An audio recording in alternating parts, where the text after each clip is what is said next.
আপনি যদি মন খারাপ করে ঘরে বসে কান্না করেন, কেউ কিন্তু আপনার চোখের জল মুছে দিতে আসবে না। কিন্তু আপনি আজকে হাসি মুখে 2টা ছবি দেন ফেসবুকে, দেখবেন একটু পরেই সেটা নিয়ে কানা ঘষা শুরু হয়ে যাবে। তাই কখনো কারো কথায় কান দিবেন না। নিজে যেটাতে হ্যাপি থাকবেন, যেটা করলে নিজের মন ভালো থাকবে, সবসময় সেটাই করবেন। যেটা আমি করি, আমি সবসময় আমার হ্যাপিনেসকে অনেক বেশি প্রায়োরিটি দিই। অবশ্য আগেও স্পেশাল দিন আসলে আমিও মন খারাপ করে বসে থাকতাম, কান্নাকাটি করতাম, ঘর থেকে বের হতাম না, হাজবেন্ডকে অনেক মিস করতাম। কিন্তু এখন মনে হয় কেন স্পেশাল দিনগুলো আমি কান্না করে নষ্ট করবো? স্পেশাল দিন তো বছরে একবারই আসে, তাই না? তাই স্পেশাল দিনটাকে স্পেশালভাবে সেলিব্রেট করা উচিত। এই যে দেখুন, আমার হাজব্যান্ড আমার কাছে নেই, আমার পাশে নেই, তাতে কি হয়েছে?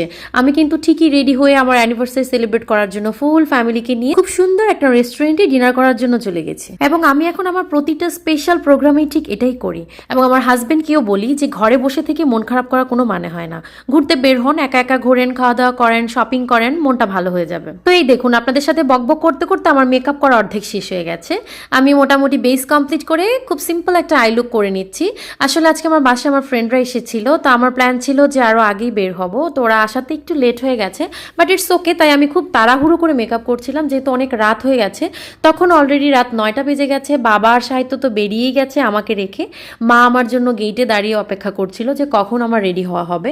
তা আমি খুব শর্টকাটে আধা ঘন্টায় মেকআপ করে ফুল রেডি হয়ে গিয়েছিলাম। তো এই তো আমি আমার আই লুকটা কমপ্লিট করে লিকুইড ব্লাশন দিয়ে নিচ্ছিলাম। ব্লাশনটাকে ড্যাব ড্যাব করে স্কিনের সাথে ফিক্সড করে নিচ্ছিলাম। তারপরে আমার ব্লাশন দেওয়া শেষ হয়ে যাওয়ার পরে আমি হাইলাইটার ইউজ করে নিয়েছিলাম। মেকআপটা মোটামুটি শেষের দিকে। সাহিত্য তখন এসে আমাকে বলছিল, মাম্মি তাড়াতাড়ি করো, আমরা এখন বেরিয়ে যাব, তোমাকে রেখেই চলে যাব। তা আমিও খুব তাড়াতাড়ি মেকআপ করছিলাম। এর মধ্যে মাও চলে এসেছে। মা বলছিল তাড়াতাড়ি করো, অনেক রাত হয়ে গেছে, রেস্টুরেন্টও বন্ধ হয়ে যেতে পারে। তো রেস্টুরেন্টটা ছিল আমাদের বাসার একদমই কাছে, তাই আমি খুব বেশি তাড়াহুড়ো করছিলাম না। যেহেতু একদমই কাছে, আমরা যেতে হয়তো 5 মিনিট লাগবে। এরপরে আমি আমার বেস মেকআপটা শেষ করে লিপস্টিকও দিয়ে নিলাম। একটা টিপ পরে নিয়েছি, যেহেতু আমি আজকে একটা গ্রিন কালারের শাড়ি পরবো, গ্রিন অ্যান্ড ম্যাজেন্ডা কম্বিনেশন। তাই আমি গ্রিন অ্যান্ড ম্যাজেন্ডা কম্বিনেশনই মেকআপটা করেছিলাম। আর যে শাড়িটা পরবো, সেই শাড়িটা আমার জন্য খুবই স্পেশাল, কারণ এই শাড়িটা আমাকে খুব প্রিয় একজন মানুষ গিফট করেছে।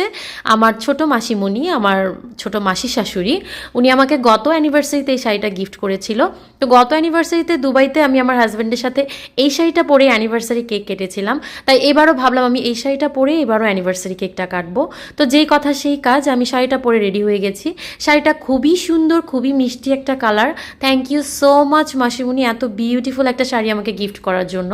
তো এই দেখেন, আমি গোলাপ ফুল নিয়ে রেডি হয়ে গেছি।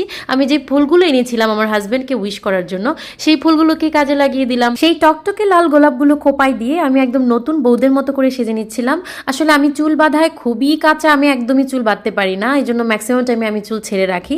তো কোনো রকম করে আর কি চুল বেঁধে নিয়েছিলাম। আর যেহেতু একা একাই বাঁধতে হয়, পেছনে দেখতেও পাই না কিছু, তাই নিজের মতো করে বেঁধে নিয়েছিলাম। আর ফুলগুলো একা একা সেট করে নিয়েছিলাম। জানি না কেমন লাগছে পেছনটা দেখতে। তো এরপরে আমি অর্নামেন্টসগুলো পরে নিচ্ছিলাম। মা, আপনারা নিশ্চয়ই দেখতে পাচ্ছেন কর্নারে পেছনে মাকে দেখা যাচ্ছে। মা অলরেডি গেটের বাইরে গিয়ে আমার জন্য ওয়েট করছিল। তো আমি খুবই তাড়াহুড়ো করে অর্নামেন্টসগুলো পরে নিচ্ছিলাম। এই তো আমি পুরোপুরি রেডি হয়ে গেছি। আপনাদেরকে আমার ব্যাক সাইডটা দেখিয়ে দিই। যদিও ফুলগুলো লাগানো খুব একটা ভালো হয়নি, একা একাই লাগিয়েছি, কিচ্ছু করার নেই। আমি স্যাটিসফাইড, যা হয়েছে ভালো হয়েছে, কারণ মা দাঁড়িয়ে আছে। তো আমি খুব তাড়াহুড়ো করেই আমার মেকআপটা শেষ করলাম, রেডি হলাম। এই তো আমার ফাইনাল লুক।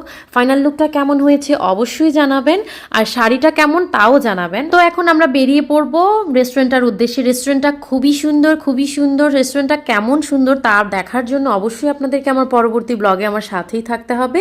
সেই পর্যন্ত সবাই ভালো থাকুন, সুস্থ থাকুন। দেখা হচ্ছে পরবর্তী ব্লগে। Tata, bye bye.